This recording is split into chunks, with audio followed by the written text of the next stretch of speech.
I'd like to call the meeting to order. First order of business is to appoint Dawn as Secretary Pro Tem. Roll call. Free partner? Here. Greco? Here. Giuseppe? Here. Hobbs? Here. Jenkins?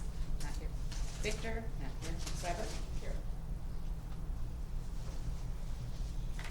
Okay, are there any corrections or changes to the agenda? Okay, hearing none, we'll move on to public comment.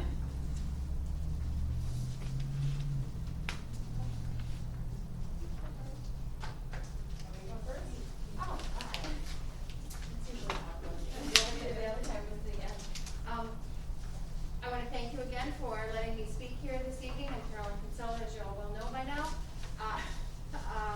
I did read, of course, the agenda before I came this evening, and would like to thank Ms. Jenkins Heather for her service here as the library board. I'm sure it was hard for her to make that choice. It always is when you are elected to a position and would like to make that choice. But I also saw that there was an option for a letter of intent. So at this time, I would like you to accept my letter of intent to serve on the board. There's the letter of intent on the first page, and my resume is on the second. On the flip side. So I want you to I sincerely hope that you give this serious consideration, as I'm sure that you will, and that I am very interested in this position as a person on the Seneca Public Library Board. So, thank you. Thank you. Faith? I'm Faith Alley. I just had a few things. First, I wanted to say I appreciated the support in regards to the hours for hopefully being returned that I saw motioned at the previous meeting. It means a lot to me that those hours come back, because Saturdays honestly are not the busiest day. It's really the weekdays. And from polls and research I've done of other libraries, those later evening hours are all that matters, because unless you work in Seneca, getting to the library by 6 o'clock is really hard. And I have a husband that works out of town and young children. If I need to come and do stuff at the library, it's a lot easier for me past that 6 o'clock mark. And I do really appreciate, I see it's on the agenda. I'm hoping maybe, I understand director issues, but maybe it could be revisited and hopefully extended back to normal hours, not extended hours. That's a term I'd like to be gone, because they're not extended, they're what they should be.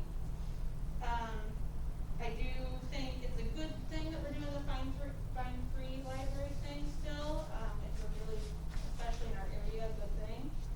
I just hope that when it was brought up at the previous meeting, it was kind of hemmed and hawed about where we should draw lines as to what's damaged or lost. And I think we need to clarify that for the public for sure when we're offering it, so people know that, about this is how long you'll have. Instead of just, whenever the library decides to tell you, by the way, you owe me for this book. And then the only other thing is, through talking to other libraries, I haven't been able to see the hiring committee stuff, so I'm not sure how far we are on that. If we had any applicants and interviews of recent, but I wasn't sure if perhaps hiring a consulting firm to find a director for us to interview, or a headhunter. I have numbers from other libraries of people they use and trust. If it comes to that, I think other libraries are great resources in locating somebody that would be good for the position. And then I don't have a letter of intent with me now, but I was hoping to also apply for the position on the board. And I'll be sending that in at a later time this week, hopefully. Thank you.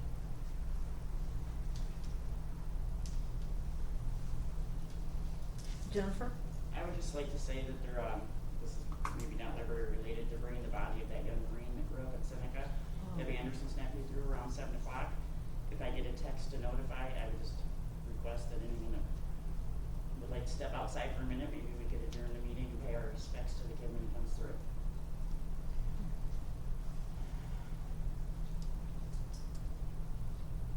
Is anyone else wanting to address the board? Okay, public comment then is closed. Is there any correspondence? Okay. We have minutes from the regular board meeting of May 19th. We have minutes from the May 26th special board meeting. We have 3 sets of minutes from the search committee meetings, 5/21, 5/28, and 6/7. We have 2 sets of minutes from the finance committee, 6/8 and 6/11. We have minutes from the forensic audit, that isn't exactly the title, committee, minutes from 6/1 and 6/15. Did you have a chance to go through all those minutes? Okay, I would entertain a motion to, Can we do them all at once? all at once, please, en masse. Awesome. I'll move we accept the minute, meeting minutes. I'll second. Okay, roll call. Greco, yes. Rasheba, Yes. Hobbs, Yes. Weber, Yes. Free Partner. Yes. Okay. Okay, that brings us to the treasurer's report. Okay, in our ongoing efforts to attempt to, explain some of the questions that we have had from the public, I have, let's see, and this one, I believe, I took care, to take out any identifying information, and so it could actually be shared with the public, and it is, and there is one extra, it's the HSA Employee Contribution, and, we have been doing these employee contributions, which is one of 2 ways an employee can get money into their health savings account. The first is the library gives a certain amount to every employee every year, and the second is an actual employee contribution. And the booking of this and the pay stubs, I think, caused some questions. And so what happens is, in the earnings and hours, you come up with a current number of hours, your year-to-date amount, and your current paycheck. And then what is done is they take the HSA out of the gross pay in order to calculate the number of taxes that they have to pay for your paycheck, because HSA is not susceptible to taxes. And also because then it creates a QuickBook trail that is reported to the IRS at the end of the year. So you see in the deductions from gross, there is an employee health savings account deduction of the $50 HSA contribution.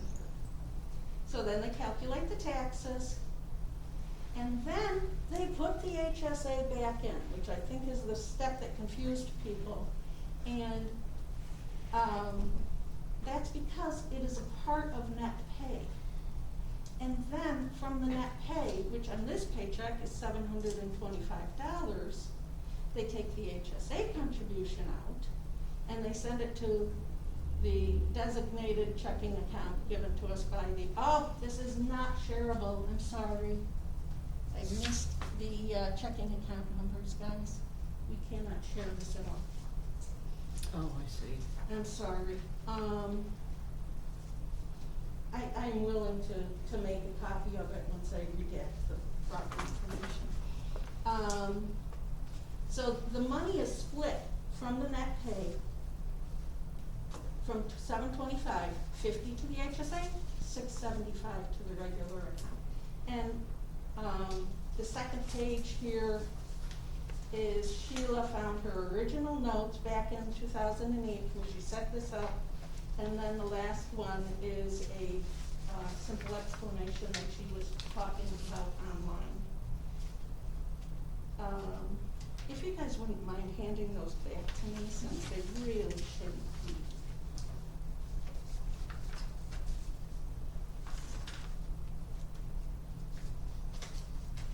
And if anybody is interested in it, I will get you a copy of the correct FOIA information out.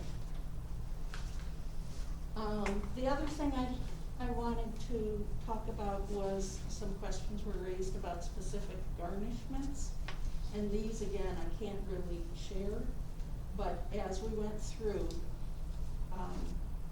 and Liz, since she's sitting in the room here, can probably attest for us that we have seen in every instance the garnishment was properly deducted from the paychecks.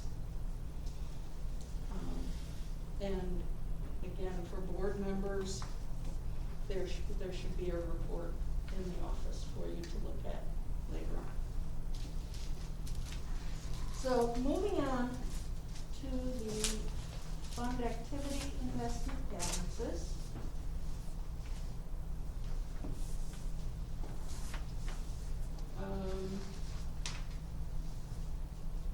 We have no big changes here with one exception, which is that we found money missing, and it was $85 from petty cash. And this was found, I believe, last Wednesday when Sheila reconciled the petty cash. We have two items that involve cash up at the front desk and in the back office. One is petty cash. It's supposed to be simply used for change and maintain the same balance over a period of time.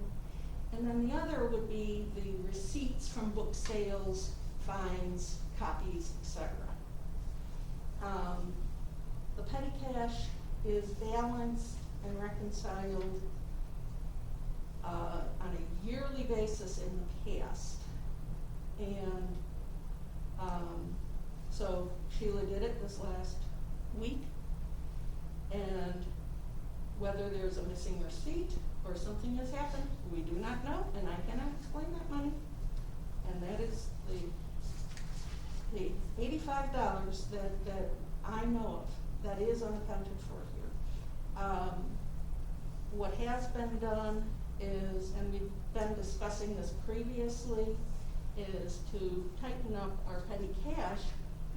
We want that counted and verified each month, and also separately any of the receipts from, we don't collect fines right now, but fees, book sale revenue, bare minimum monthly, during a book sale, probably more often. But the petty cash needs to be counted and verified each month. And we have also asked the staff to make sure that 2 people are verifying those counts. On the special reserve funds, we do have a CD, one of the larger ones that's going to be maturing at the end of, in the general funds, at the end of August. And so that we will be rolling over into something else, probably at First Midwest Bank, given that they are depositor of record.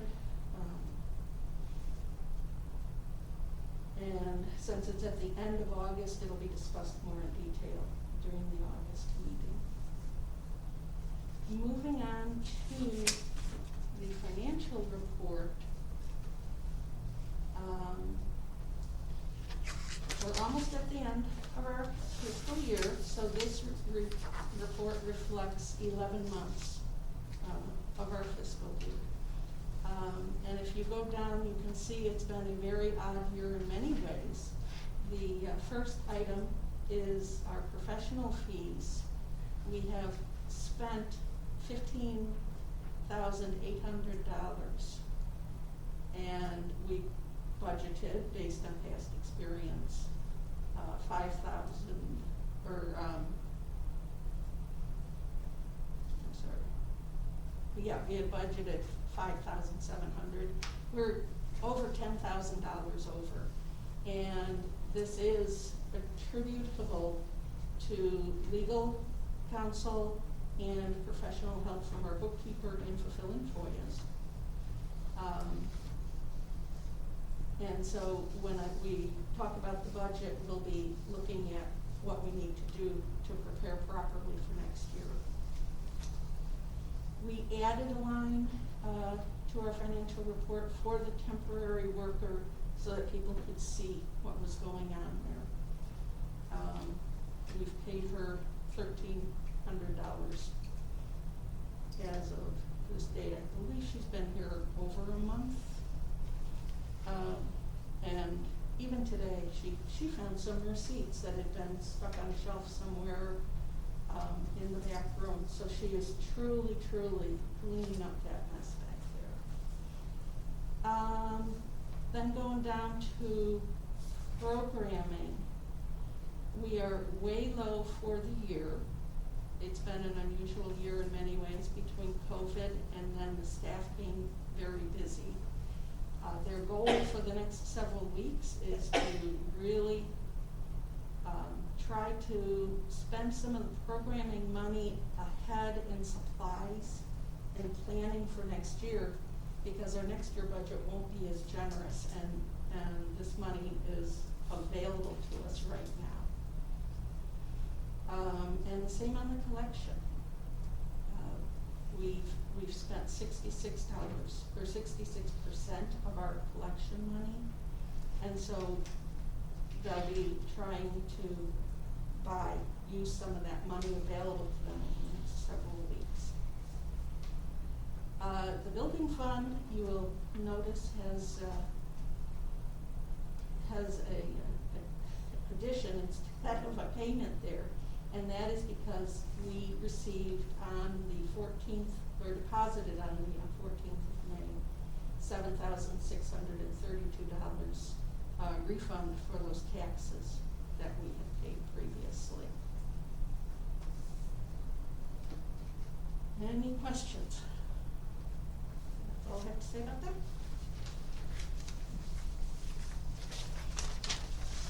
Need a motion. Are you finished? Yep. Well, on that, and then I'll need another motion for it. Okay, I'm going to, accept Heather's, resignation. Wait, Paula, we need a motion to accept Oh, the treasurer's good grief. report, and then I will. Okay, I need a motion, please. I'll make a motion to accept the treasurer's report. Need a second? I'll second. Okay, any discussion? Okay, roll call. Greco? Yes. Fresheva? Yes. Cox? Yeah. Weber? Yes. Freeburg? Yes. Okay, and then the checks dispersed report. This is a little bit different than we've had in the past, basically because we have moved towards a pay the bills when they arrive, or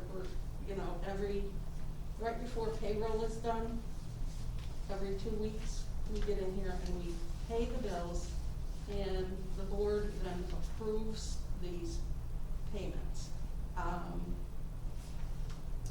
And so, as you look over this, I don't know if you have any questions. We did pay our bond for employee dishonesty this month, so that was $765. We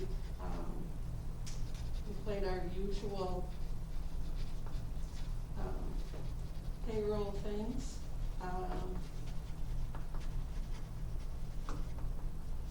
Our annual maintenance for the contract copiers. The only other thing I guess maybe I would address is that, we do transfers regularly. I was just gonna ask about that. So this is not a transfer from funds or between the financial funds. We have in our policy that our funds have to be deposited in interest-bearing accounts. And as woefully inadequate as interest is nowadays, we have maintained that and hope that someday we'll get a little interest on these. But, so when I'm transferring money from our savings to our checking account over at First Midwest, it's simply it's not a movement between funds. It was already approved for the purposes of our general spending at the very beginning of the year in our budget. That money, it's in a bank account. It's still in the same fund. So that is why every month, in order to keep the money in the interest-bearing account as long as possible, we will make several, what the bank calls transfers. So to the bank, it's a transfer between accounts. To us, it's still money in the same fund as it always was. Does that make sense? What's the one below that, the library receipts, what is that? I'm sorry. Right under the 20,000 transfer? Book sale?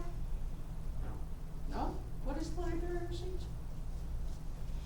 On the deposit. Yeah. The 665 deposit. 665, library receipts. I believe it would have to be book sale. Did we make that much on the book sale? We have I'm not sure we have a list. I believe that it's filled out, that shows what that was. Yeah. I'll have to get back to you on, shoot. And then right there is the refund for the tax payments? And Yes. you said that went into the building fund? That is where the tax payments were taken from.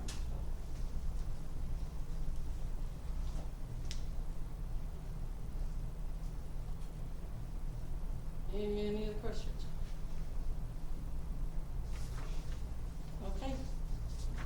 We need another motion. Okay, a motion to approve the disbursements. Motion to approve disbursements. Okay, second. I'll second. Lynn, second. Okay. Becko, yes. Rochelle? Yes. Hobbs? Yes. Weber? Yes. Freepartner? Yes.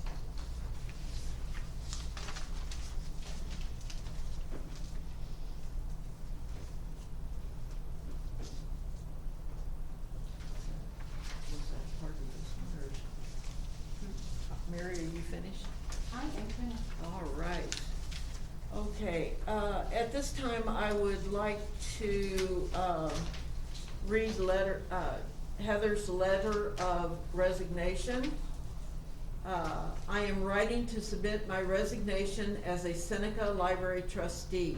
When I ran in 2019, it was because reading is my passion. My family regularly utilizes the library, and I wanted to do what I could do to help with something that is so important to us. At that time, things were going well for me physically, but it has been a rough year and a half.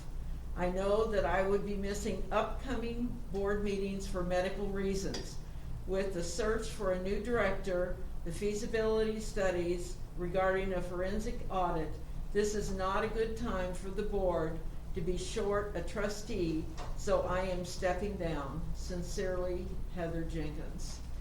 I will accept her resignation with great regret. Do we have to make a motion on that to accept it? Or just accept it, Mary? I didn't. Let's make a motion to accept her resignation with regret. That's what I do in my other organizations. I'll second Margie's. Okay, roll call. Okay. Greco, yes. Grisheva? Yes. Cox? Yes. Weber? Yes. Free partner. Yes. Okay, I'm gonna stand up because I think I feel more comfortable doing that.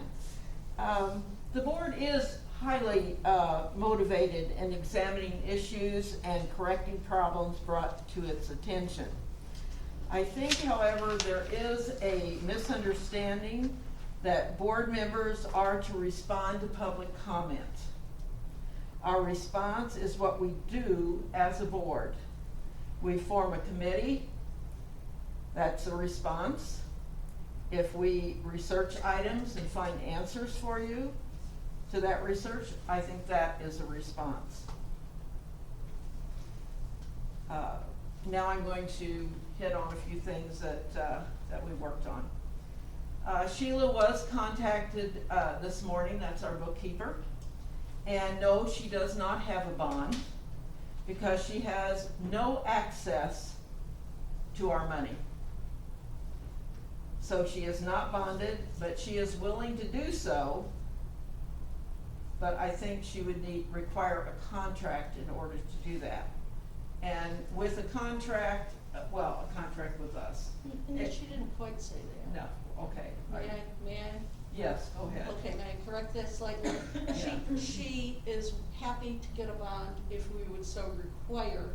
She would have to be compensated for the cost of carrying a bond, but she's not a signatory to any of our accounts. She has no access to any of our accounts. So she has access to our QuickBooks, not our money.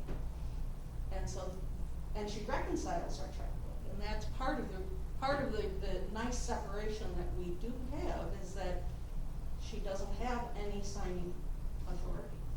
So with that, she is also, has been considering going to contracts anyway for herself.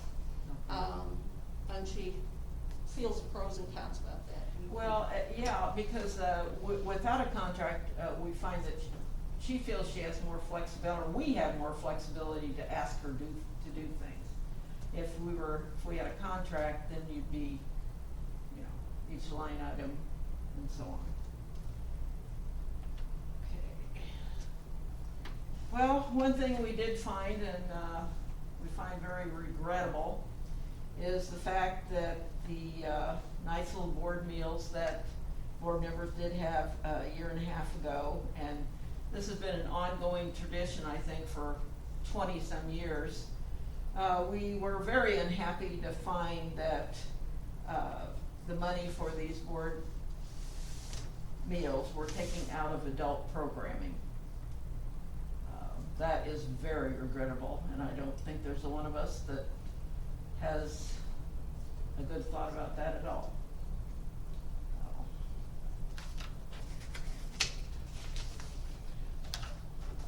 And I wanted also to address, a question was brought up about why so many pop and water bills. They were basically for our monthly adult lunches and our movies, the family night movies, and the staff assures us that they were not using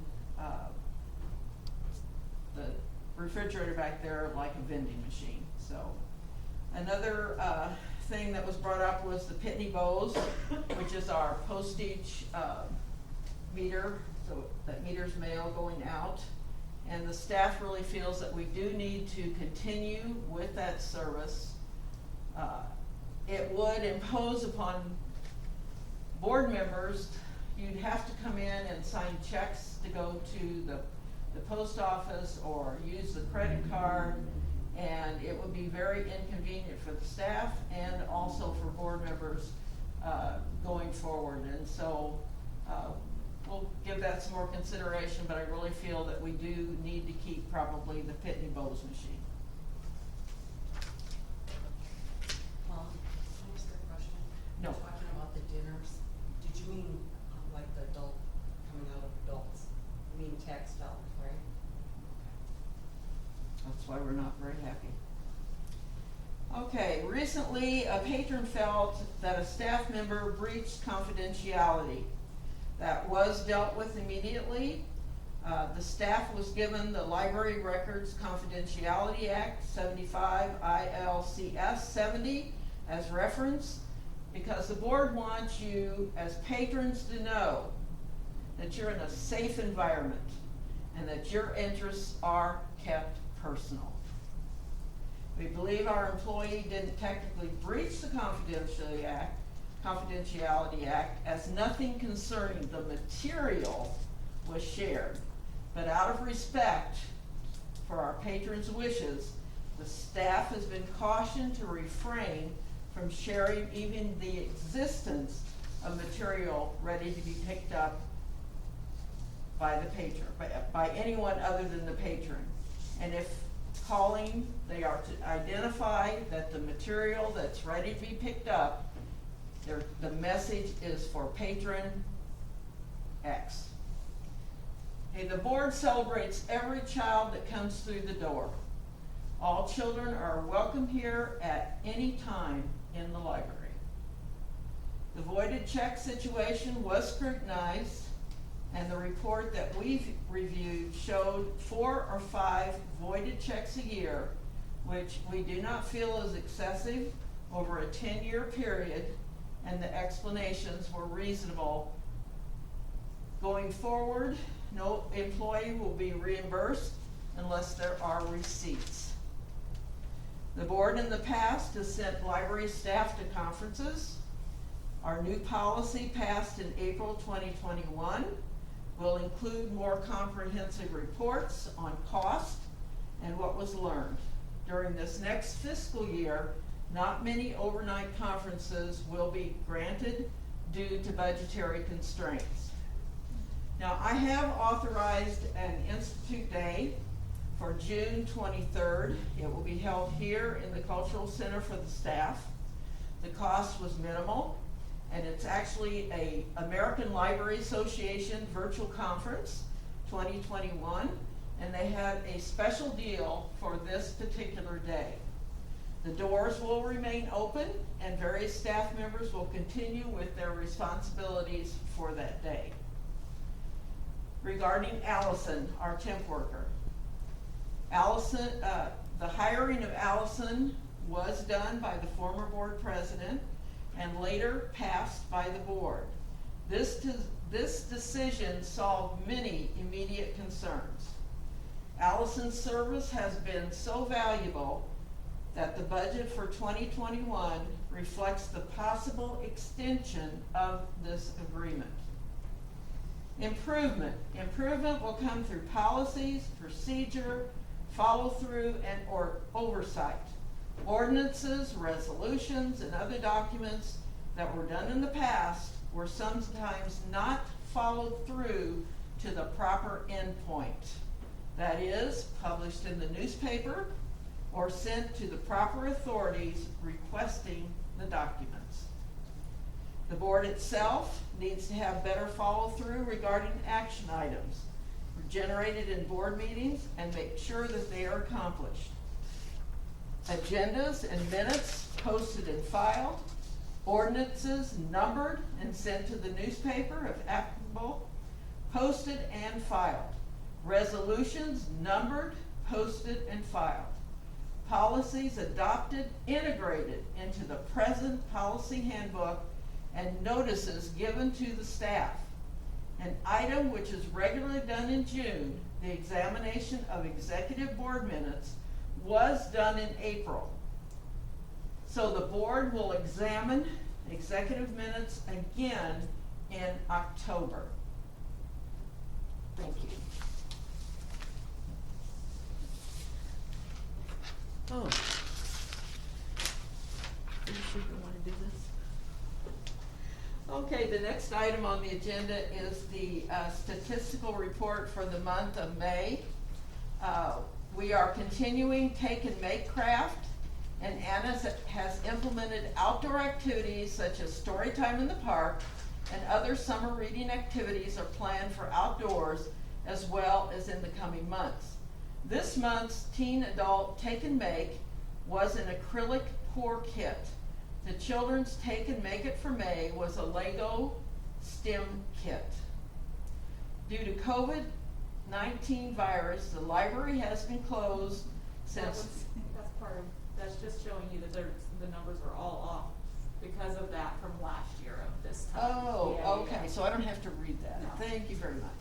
Okay, so, total transactions, for May 2021, you can see are, 2,322, which is down from April of 2021, but definitely up from May of 2020. You can see checkouts and renewals again are lower in May than they were in April.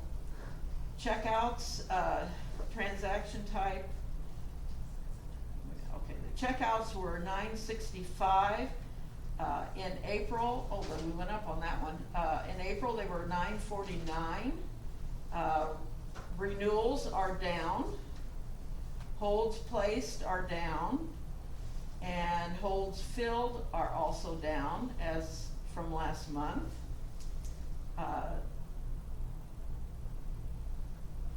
You can see that we had 922 books checked out, which is down from April. Books on CD up from last April. DVDs are up, so maybe the free is good, okay. And music CDs are a total of 3. Think about that. Yeah, Interlibrary Loan is, we always seem to loan more than we borrow. 460, borrowed 108.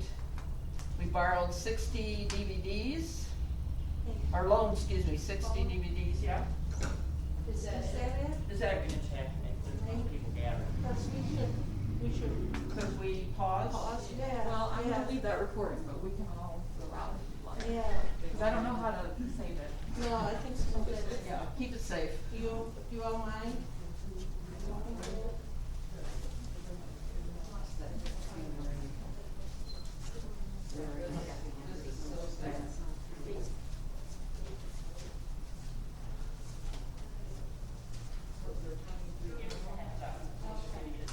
Okay, they left the airport at 6. Oh, okay, okay. Sorry, I know, she said they just told her to yell in the door. Okay, thank you. Are they going to stop or pause or? No, I just checked my messages, they left the airport at, 6:10. And, so they're on their way here, they are going to be driving him through with the police and fire department and so forth, so they just asked that people line the street, kinda let the family know. Okay, so, total of things loaned out by us, and that's always a high figure, I believe, is $599 this month, and we only borrowed 170 things from other libraries within the Rails system. And the really nice thing on here is, during the month of May so far, we have 8 new patron cards added. So, and, in computer use, there were 14 computer use. Okay. Committee reports.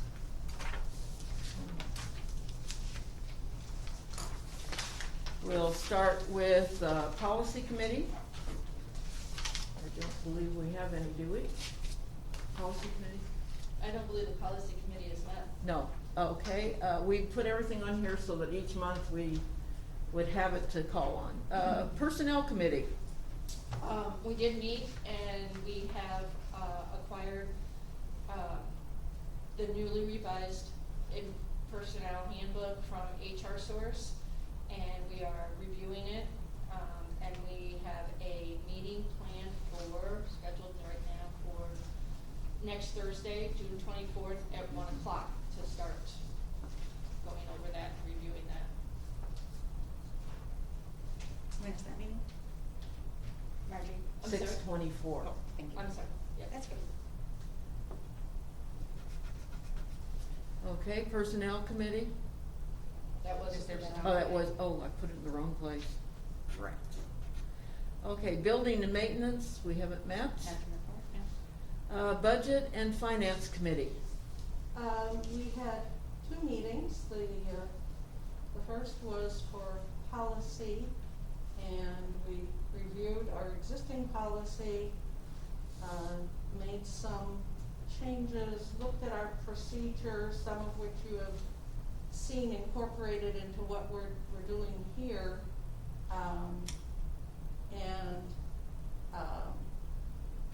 We are turning the policies over to the policy committee for adoption, any changes. The budget committee met and worked through a budget which we will be discussing here today in a little bit. And so that's what's ready for your approval tonight.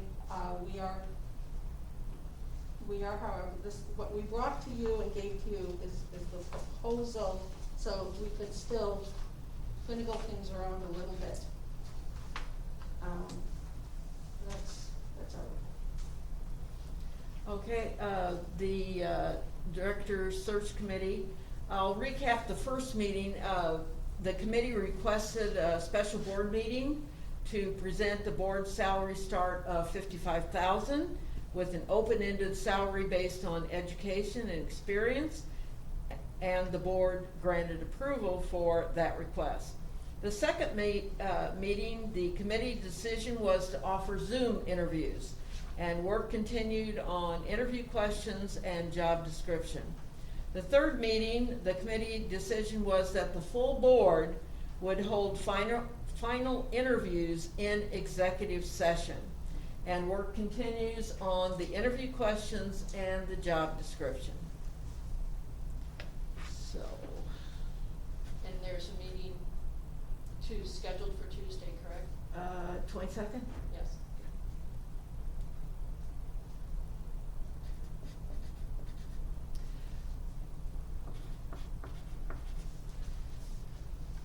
Okay, the Forensic Audit Feasibility Committee?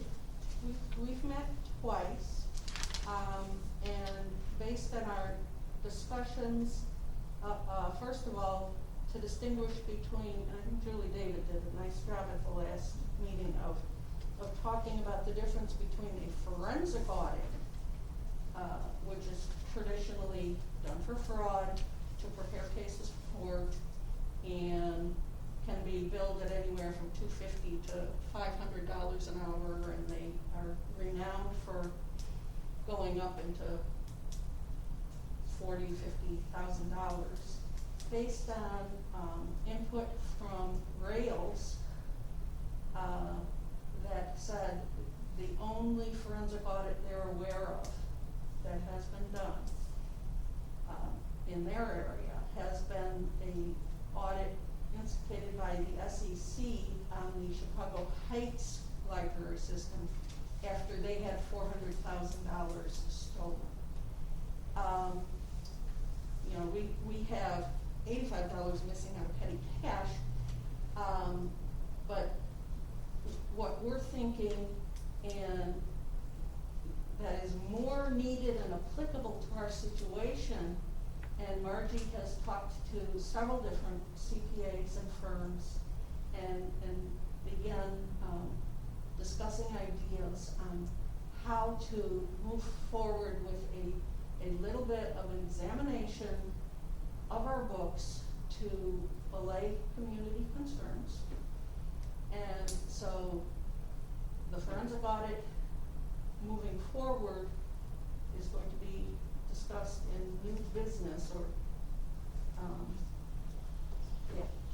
at Margie's request. And so we'll probably be looking at maybe changing our focus there and working on things that are more applicable to our situation. Thank you. Moving on now to new business. We will take a look at the proposed working budget for fiscal 21-22.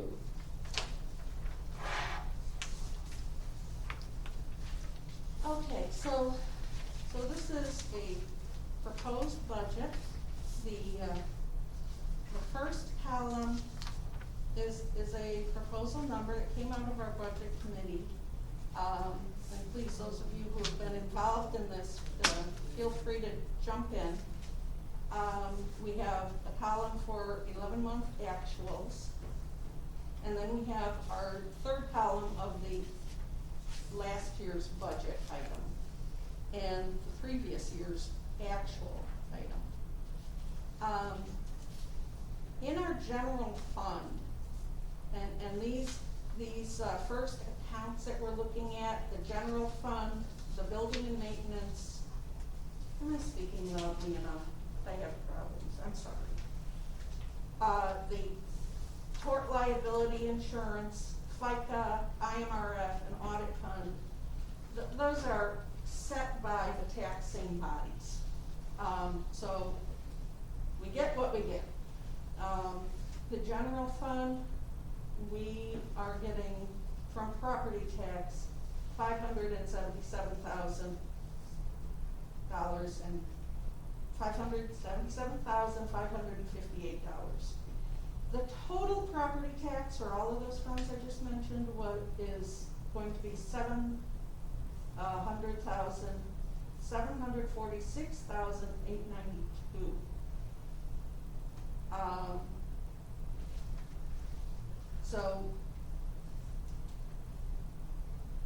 So that's what we have to actually work with. So as we go through, then we set our amounts that we would be getting for the next items, the replacement tax. We expect 2,000 as we budgeted last year. That's been a pretty accurate figure. Fines, we have eliminated them. So that's budgeted last year at 1,500. We actually, since we had COVID, didn't take in but $200.63 on that. This year it's zero. The district fees, the printing fees, we moved our budget from 1,500 last year to 800 this year because we're cutting way back on our newsletters. And I know that's a painful prospect. One of the things that we discussed was having a subscription kind of newsletter. So many people get things online. We have Julia putting things online in such a better format that we had in the past, that for most people, online is really where they want to be getting their information. For those who really want that newsletter, we'll still provide it, either at the library or even mailed. At least that's our proposal. Interest, line 381, our interest general funds and our interest from special reserves. Even if you go back all the way to 2019, 2020, we were getting like $12,000 a year interest income. And right now, we expect to only bring in a little over $1,100 in interest. That's how low the interest has been for us. We'll have no rental income. We budgeted 1,000 for donations as we have in the past, 1,000 for book sales, and we are budgeting taking 5,000 from insurance fund reserves and 5,000 from audit fund reserves. So that total income then for that comes out to $762,942 income. Our payroll staff salaries,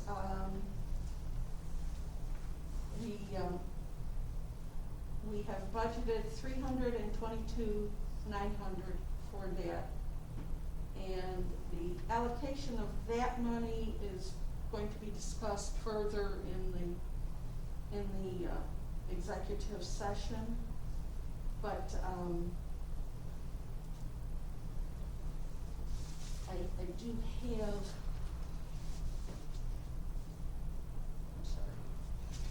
I do have sort of a worksheet for the board. Once again, this is a board worksheet. It's what we have been thinking about, and basically, and you can see why this is, we need to discuss performance in the executive session. But what we have allocated for the director is, we've put in $55,000 for the director, because that's the base staff, and then we put in $15,000 in the bottom line for needs not known. So that gives the director search committee some wiggle room to play with. And then this worksheet is calculated based on people's current rate, what we think we may raise their rate to, and then in January, there's going to be an increase in the minimum wage, and it's our expectation at that point that the board may want to raise everybody's salary by an hour as minimum wage goes up an hour. So that's how I got to that, or not me. Sheila did most of the work on this particular item. That's how we got to the $322,900 for staff salaries. And then the FICA, IMRF, we have 28 for FICA, 32 for IMRF. That's again, that comes directly from the tax, and is an exact figure. That's what we get. We expect to spend $60,000 on health insurance.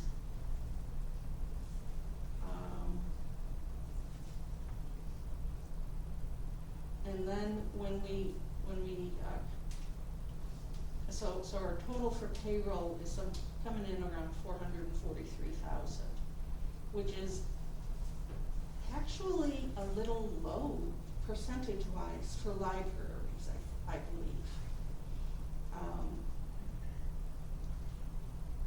We have budgeted in line 512 $16,000 for auditing,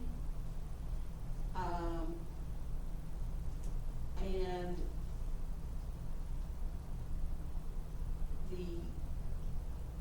the accounting is going up to 5,000, where it was 1,000. Again,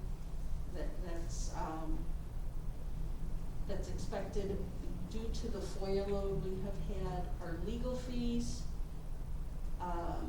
we moved to 20,000 from 4,000 based on the months that we have had and the expenses we have incurred. We have to accommodate those and plan for that. Payroll service pretty much remains the same.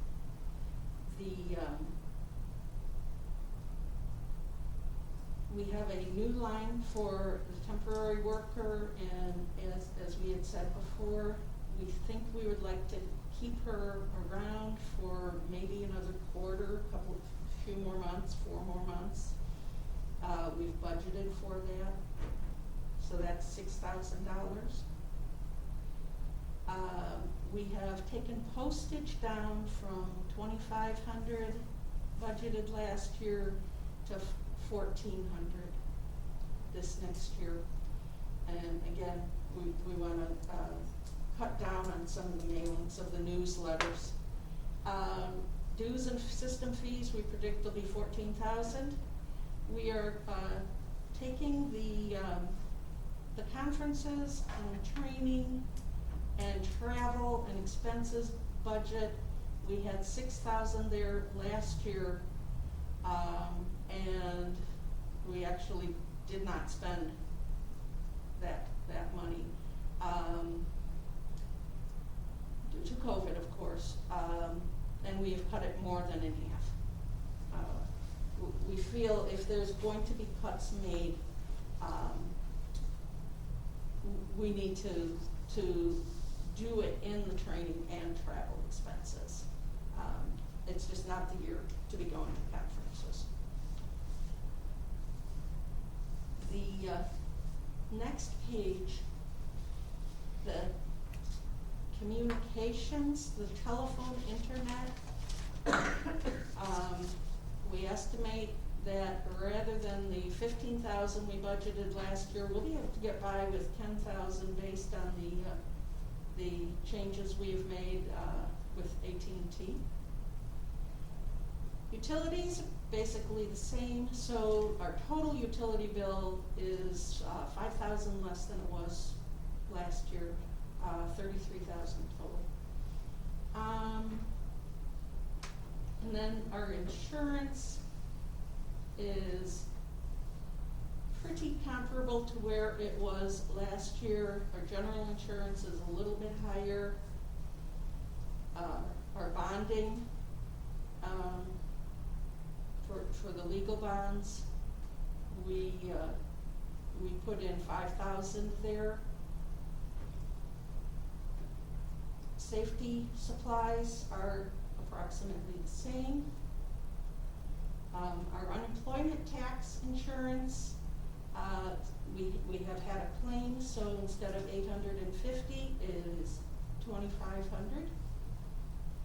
That's what happens with that, and it's just an expected expense. Programming, and this is where it sort of hurts.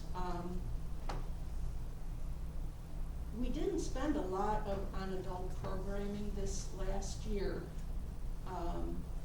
but we had budgeted $9,000, and we are cutting that down to 4,000. Children's, we budgeted 9, we were able to spend 3, and we're going to budget 6, and for young adults, we're taking that down to 750 from 1,000. We have, again, I think I said this already, we've asked the staff to try to use the remaining 2 weeks of this fiscal year to buy some craft supplies, buy some adult programs if they can, to sort of ease the pain a little bit. So our total programming that we're proposing is, instead of 19,000, it's 10,750. The other thing that we are cutting greatly is public relations. We have had a radio spot ad for years and years and years, and we've sort of been debating it for the last couple of years a little bit, and we're just not going to renew with that. So it's going to be 3,000 public relations rather than 11,000. I think we're putting a lot of confidence in what Julia is going to be able to do with the website, and is already doing. Supplies, we're pretty much keeping the same. Library supplies, office supplies, 8,200 this year, 8,000 last. The collection is unfortunately lower than last year, and we may need to fool with some of these non-print and the books. You know, when I see that CDs really aren't being loaned out anymore, I really question, you know, what do we want to do with that if we have to make cuts somewhere. We don't group it that way. Non-print materials, we have at 38,000 versus 58,000 before. Periodicals, we're cutting to 7,000 from 10,000. Books to 54,000 from 76,000. And we are cutting out the leased books program. Well, we still have books to use. Right. We still have, yes. 3 years worth of contract books to use this. Yes, So that's we do. good. We How much have- time, I'm sorry. I was told that we just have it. I was not given a time frame. Okay, so you can like set so many books per month that you wanna order.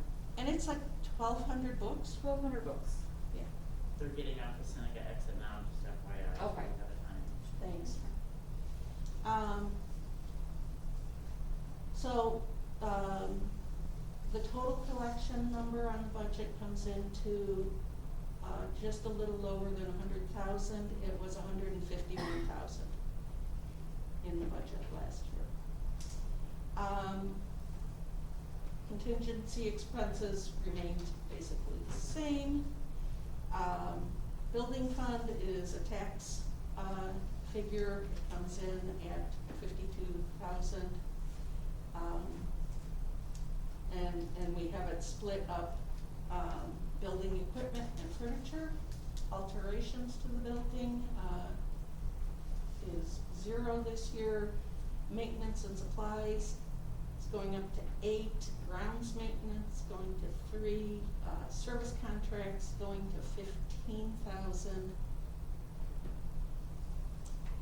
Technology, 10,000, and equipment rentals and leases remains the same at 1, and equipment maintenance at 10,000 rather than 12. So that, again, the building fund is set at 52,259. So our total expenses comes in at $762,942.87.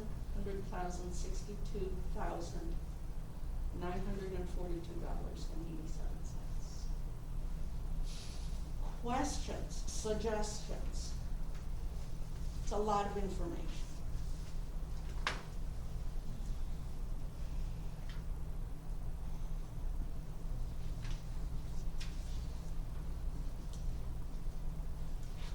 I agree with the radio thing, that was a good choice. Yeah, yeah.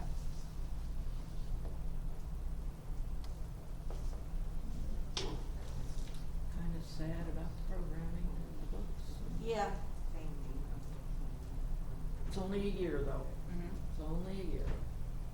well, and we'll review.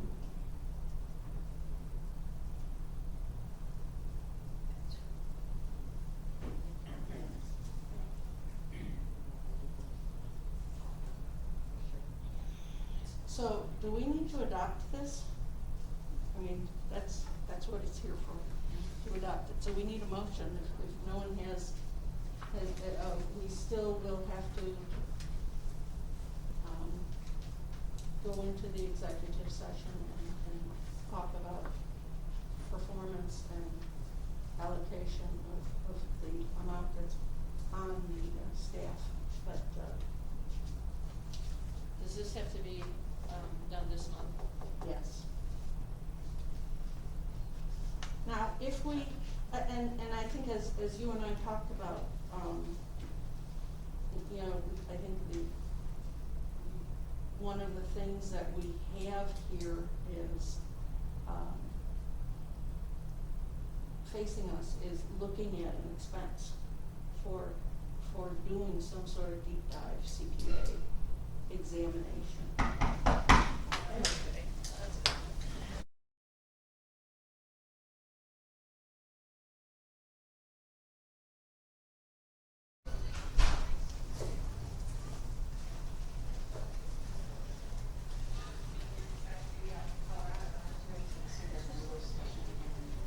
Yeah, yeah. Well, I guess the only thing that we're hearing from Chad this morning that we have the extra expense in legal fees, we have, you know, I think we're covered for what we want to do, whatever that ends up being. Yeah. So, Peggy, that makes both of these, wrong numbers then. If we had 2101, then my 2101 needs to become 2102, and my 20. Yeah, oh, yeah, okay. What? I didn't catch that. Oh, no, she was just confirming that the lease books program is off the budget, which it is. And- If I may, I'd like to thank the board for taking that moment for a fallen soldier. Thank you. Thank you. And thank you, Ken, for getting us to do that. So back to less important things. I think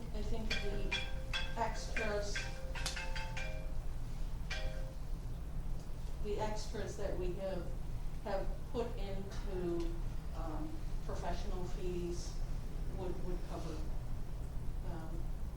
whatever we need to do. That concludes my presentation. If she has any more questions or more discussion, we will need to go into executive session for the salary and personnel assessment kind of thing.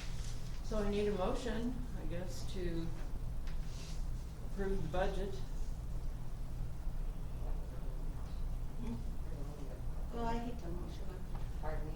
We need a motion. This is just you said this has to be done today? It does. Now, yes. Okay. It's just a point of order that on the agenda, it's presented. It says present the proposed working budget. It does not say anything about actually taking action and approving it. That It's just comes a after many things that are presented, though. I'm sorry? That comes after things that are presented, though. That's, yeah. But it has to be, that has to be actually in the agenda that there is going to be action and it's going to be accepted or to present it is one thing, but to adopt or accept it is other wording. If we have to get it accepted today, I mean, we can't, but just going forward, we gotta make sure the agenda is worded properly then.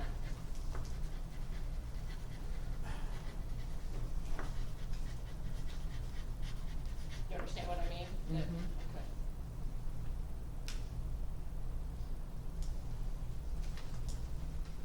So I move that we accept the budget as a working budget. I'll second. Greco, yes. Khrushcheva? Yes. Hobbs? Yes. Weber? Yep. Freeburger? Yes. Okay. Okay, well, it looks like, we have our ordinances numbered wrong if the. Oh, Number 2. oh, how did I miss that? Did that again. That should have been, Sure it's oh, I'm sorry, I didn't read that right. Okay, I would like to appoint Margie Weber to the Director Search Committee. I don't think that requires a motion, does it? I just get to do it. Yeah, it's your. Yeah. So the next meeting, Director search. Sorry, I turned it off. the next meeting then is 6/22, correct? Right, Tuesday, yep. Okay, now get to 3 and 4. If indeed that travel policy, that was a policy, that wasn't an ordinance. That's why the numbers. So are my numbers correct or not? On which one? Well, the travel thing that we passed in April was not an ordinance, I don't believe. Yes, it was. Yes, it was. It wasn't labeled ordinance? I'm sorry? Was it labeled ordinance? Yes. Okay. It was several years past due, but it was an ordinance, yes. Okay, well then that had to be 2101, so my first one here, the meeting date ordinance, needs to be changed. It's 2102 then, which means that we'll have to take the document and redo it, and Dawn's here to sign and I'm here to sign, so. Do we have to table it, or can we do it? No, it's due, Oh, okay. before, I think it's due before it's the same old, Just the number. Ordinance number 2102, meeting date ordinance for the library. It's simply the dates of when we'll have our board meeting, and everybody knows they're the third Wednesday of the month. And all we have to do is adopt this ordinance at this meeting. I move we adopt ordinance 2102. I'll second that motion. Greco, yes. Borsheba? Yes. Hobbs? Weber? Yes. Freepartner? Yes. Okay. The next one is the non-resident library cards. And, Amy worked on this one and it really looks beautiful, but now we need to change the 2102 to 2103. And this document needs to be sent to Rails. And I will make sure that is done, so. Can you please go over the? Yeah. Oh, okay, oh gosh, there's a lot of whereases here. Whereas the Seneca Public Library District is a tax-supported public library district, whereas people residing within the jurisdictional boundaries of the library district pay taxes to support the library, and so need pay no additional fee to be eligible to receive a library card. And whereas PA 92-0166 stipulates that a person residing outside of a public library service area must apply for a non-resident card at the public library located closest to the person's principal residence, and whereas the Board of Library Trustees of the Seneca Public Library District has determined for the fiscal year 2022, commencing July 1, 2021, and ending June 30th, 2022, to participate in the non-resident reciprocal borrowing program of its regional library system and to issue non-resident cards. Be it ordained by the Board of the Library Trustees of the Seneca Public Library District, LaSalle County, as follows. Section 1. Individuals residing beyond the jurisdictional boundaries of the Seneca Public Library District whose closest public library is the Seneca Public Library District and not residing within the boundaries of another public library and owning no taxable property within the jurisdictional boundaries of the Seneca Public Library District may purchase a non-resident fee card calculating using the tax bill method 23 AD period code 3050.60B. Tax bill methods. For the non-resident taxpayer, the library rate, tax rate or equivalent, including all special levies, is applied to the non-residential property owner's principal residence assessed valuation on an individual case-by-case basis. The most recent property tax bill will be used. The property owner will pay the same amount as would be paid by the as if the property were in the library district service. Non-resident renter. The library district shall charge 15% of the monthly rent as the annual non-resident fee. The library board shall determine annually the percentage to be applied to the non-resident renters.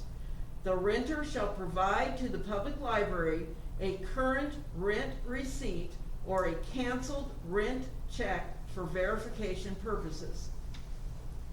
Section 2. Individuals residing beyond the jurisdictional boundaries of the Seneca Public Library District but owning as an individual, partner, principal stockholder, or other joint owner taxable property within the jurisdictional boundaries of the Seneca Public Library District, or serving as a senior administrative officer of a firm, a business, or other corporation owning taxable property within the jurisdictional boundaries of the Seneca Public Library District, notwithstanding anything to the contrary in the ordinance, may obtain one non-resident card without payment of the non-resident fee upon presentation of the most recent tax bill upon that taxable property, provided, however, that in no event shall privileges and use of the library be extended to more than one individual non-resident for each parcel of taxable property. Each non-resident library card issued pursuant to this section is limited to the exclusive use of the individual whose name appears on its face. Section 3. The President of the Board of Trustees shall notify the regional library system in writing within 30 days of adoption of this ordinance, stating A, the effective date of this ordinance, B, the beginning and ending dates of the 12-month period of validity for non-resident cards issued pursuant to this ordinance, and C, the fee formula as set forth herein. Section 4. The Seneca Public Library District shall continue to honor all non-resident library cards heretofore issued by the library for the full term of purchase. Section 5. The Seneca Public Library District shall cooperate with other participating area public libraries and the regional library system and adjacent regional library systems to determine the appropriate non-resident service areas as instated in 20.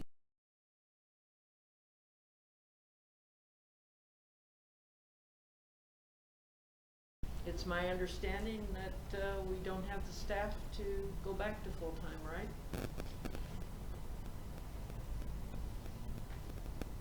Looking at me, I think as soon as we have the staff to go back to full-time, we would like to go back to our normal hours. The question is, how, can we support it right now? I thought Anna said no, I don't see how we could, no. so we're still waiting and hoping. Have there been any applications sent in for the page? I think that we may have gotten one today possibly, I'm not sure. And Anna's not available right now, so I don't have full So it information on might that. change if. Pages don't do circulation. They can't, yeah. They can't do any of the desk things or. They mainly put away books and Okay. make order. But having people to be able to be here in the evenings would help. So if that's what you're leaning to, yes. Yeah, that's what I guess. Yeah. Because there's two people required. Right, yes. Right, in the building at all times. Two staff. They want two people here at all times. Oh, yeah, Yeah, right.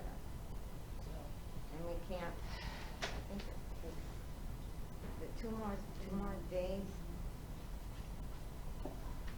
that we would be adding to go back to the regular. it would extend the hours to 8 o'clock on the weeknights and, 10 hours. Russian Friday.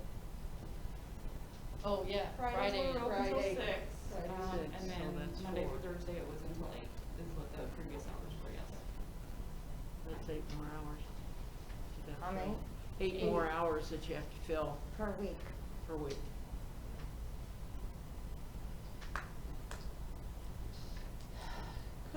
Could we, and just throwing this out there, and it hasn't been discussed with staff at all, but could we extend like one evening a week for late hours? Oh, that's an idea. What'd you say, Mary? One evening a week for late hours? So that these people, That's better than no late hours. Which would be the best evening I mean, to do? if it's possible. Faith, would you have any recommendations on what day you think would be better to extend? Do you think Fridays? Or more middle of the week? 6 o'clock as far as I saw. Yeah. Monday through Thursday was is until Is 6, yeah. Yeah. And then Friday was until 4. Right. So, but you're thinking more to go towards that 8 o'clock is what you're thinking. So the Monday through Thursday then, So one of like, those days. well, like Tuesday or Thursday, something like that? I wouldn't do Wednesday because I know we have one staff member that's off that day, 'cause she Right. does Saturdays. Right. So, yeah, Monday, Tuesday, or Thursday is a possibility. Just love to have at least one extended hour. That would definitely Guys, I'm sorry. So can we make a motion that we'll try to figure out a schedule that one night a week will well, be? I- Well, all I we think need we to do would is have say, to- add 2 more hours Add on 2 more Monday hours. to Thursday, somewhere in there. Yeah. I would move that we extend our hours on Thursday until 8 PM. That's a good night, I like Thursdays. I'm free on Friday, no, most of the time you're not coming to the library Friday night. No, Thursday evenings until 8 PM. As, that was a motion. I'm gonna make that motion. Lynn wants to make the Okay, motion. let's make a motion. I'll second it. That's been, okay. Roll call. Okay, Greco, yes, Krisheva. Yes. Hobbs. Yes. Weber. Yes. Freepartner. Yes. Okay, moving on, authorized purchase of new patron computers that support Windows 10. Mary, would you like to speak to that? Yeah, our machines, Windows 7 is going away. We have to get these machines updated. We actually have budget in our books this year to cover the cost. Our IT guy proposed, I believe there are 6 patron computers to be updated. And he proposed a specific machine that would be, I believe, $875 a piece. And it had a very generous speed, size, RAM, and everything else. And, you know, at first I said, wow, that's a little overkill, isn't it, John? And then I realized we want to keep these machines for a long time. And every time they update an operating system, it bigger and more and demands more. So when we get a good sized machine, as he has proposed, then it will last us longer. While we were doing this, we sort of talked about maybe buying monitors too, but I don't think, he never got back to us on it. We have 2 monitors in boxes in the back room, which were bought some years ago, and staff members said, no thanks, I prefer my old monitor, it's actually a little bigger, even though the new one is, you know, upgrade. So that's what those boxes have been in the back room for, all this time. They're extra monitors, and monitors in general are a nice thing to have a backup on, because monitors die more often than your CPU does. So if your monitor dies, then if you don't have a backup sitting around, you are dead in the water. So those backup monitors are still serving a purpose back there. I'm okay with not proposing any monitors right now. Monitors are really cheap anyway, so we could still afford them next year if we decide we wanted to upgrade the patron monitors.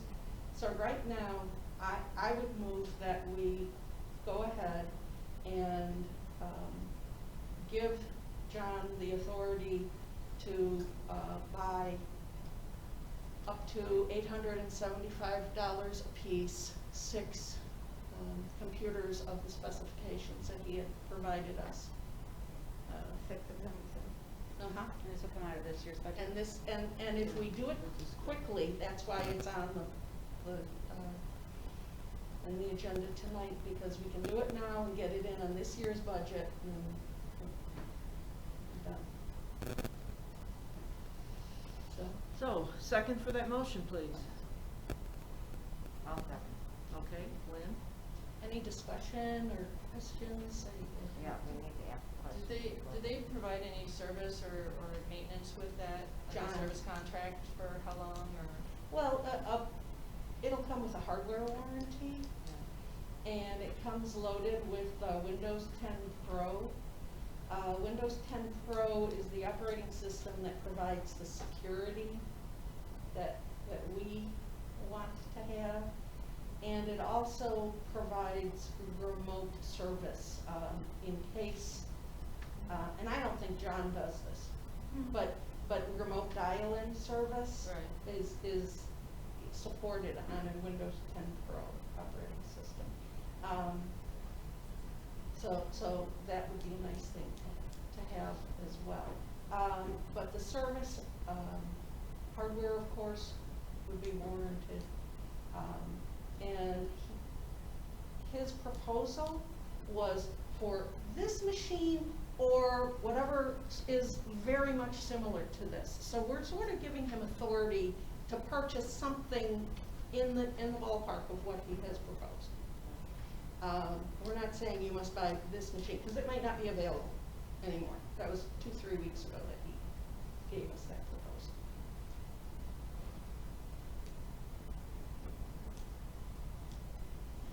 Okay, roll call. Alright. Greco, yes. Krisheva? Yes. Hobbs? Yes. Weber? Yes. Freehartner? Yes. Okay, the next item on the agenda is forensic audit. I move we close the committee down, and as we have said, we're not closing the idea of looking at books down, just the idea of a forensic type of audit down. Just change the And- name of the committee to the audit committee. Well, I think we would kill the committee We and have let to kill it. us reconstitute as we want. That, I mean, it doesn't really matter. Paula can appoint or not. It's not a big deal, either way. Yeah, I would Yeah. appoint the same people, we have to start over. We have a motion to dissolve what is the official title? The forensic audit feasibility. Yes. Okay, so motion is on the floor to dispense with that committee. Second for that, I'll second. okay? Any other discussion? I think you do need to then set another committee to work on the audit. But I can't do that tonight, But yes, that's the problem. but we can start talking to each other. Talking to each other. Talking to each other and doing the work as individuals, as long as we're two Yeah. to do that. 2 people, please. Okay, so the motion is on the floor, let's have a roll call. Greco, yes. Krisheva? Yes. Hobbs? Yes. Weber? Yes. Freehartner? Yes. And one more comment, the agenda was set before yesterday's meeting. I'm sorry? The agenda was set before yesterday's meeting, and that's why that glitch.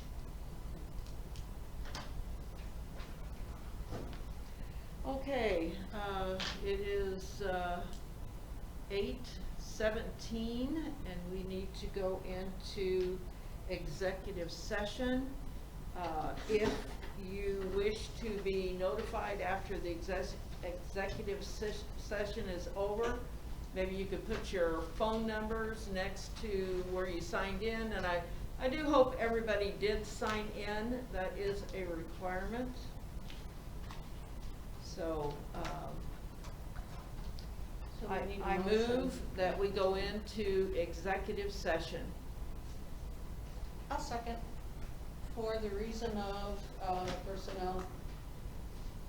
Yeah, oh, I'm sorry, yeah, closed session per 5 ILCS 120/2C1. to discuss staff increases for staff members effective the first pay period after July 1, 2021. Do we roll call? Roll call, yeah. Greco, yes. Grisheva? Yes. Hobbs? Yeah. Weber? Yes. Free partner. Yes. Okay. So we'll have to ask the public to leave, please. And like I said, if you want to be called back, please put your phone number on the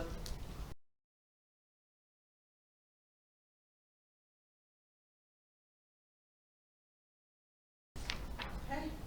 Do we have anything, any place where we're going to put the people that want to take Heather Jenkins' place? I have one application. Oh, you have one? Well, I have Okay. one. No, I think we all got it. Yeah. I think know, but Dawn I got them. would like to, yeah, we need to start. I got one and Paula got She sent another it one. to I've got Paula's two. email too. Right. And then I But think Faith said she was sending one Faith too. is sending And one. Paula got one from somebody else. I got one That's from what I'm Dave Bloom. saying. Oh, I okay. want- Dave Bloom. I don't know. His mother was librarian. Maud. Maud.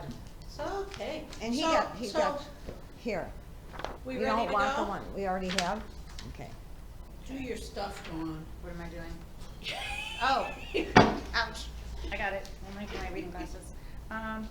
Okay, so I motion to give Paula authority to distribute salary increases to reduce current inequities and to exceed previously adopted cap, but to stay within budget constraints. Do I have a second? I second. Okay. Greco, yes. Grisheva? Yes. Hobbs? Yeah. Weber? Yes. Free partner? Yes. Ooh. Can I make the motion for No, adjournment? you don't get to make I that don't get to motion. make that one. Okay. I make the motion, we adjourn. Would you like to second? That one's not up. You don't have to do that. We don't have to All in second for favor, the- I think all you need. I think is- it's all in favor. Oh, all in favor? Aye, yes. All opposed? Done. Thank you so much.